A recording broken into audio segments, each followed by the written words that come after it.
Bonjour à tous, content de vous retrouver. J'ai une question sur Instagram de Julie. Alors Julie me demande, la fonderie est sauvée grâce à la production d'obus, va-t-elle fermer si la guerre en Ukraine s'arrête? Non Julie, merci pour votre question. C'est une question qu'on m'a posée souvent. En fait, même si la guerre en Ukraine était amenée à s'arrêter, de toute façon, on sait qu'à l'heure actuelle, la Russie se réarme, dépense énormément d'argent, jusqu'à plus de 10% de son PIB. Et donc, nous avons besoin de montrer aussi que nous sommes en mesure de nous défendre et donc de produire des obus. Donc, ce n'est pas du jour au lendemain. Ceci étant dit, on doit continuer la diversification de notre fonderie.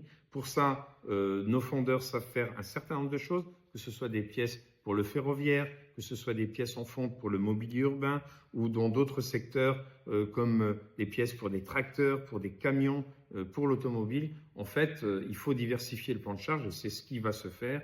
Mais en attendant, on avait besoin de gagner du temps pour sauver cette fonderie et la fabrication de corps d'obus tombe à point pour pouvoir le faire.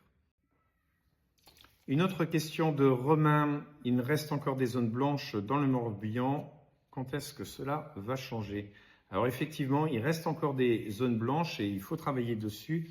On a bien avancé depuis 2017 où on avait vraiment de grosses zones blanches dans le Morbihan. On a évolué grâce au New Deal. Le New Deal, ça a été un contrat qui a été fait entre l'État et les opérateurs. En gros, ça a été, on vous taxe moins, mais vous mettez des antennes en zone rurale prioritairement.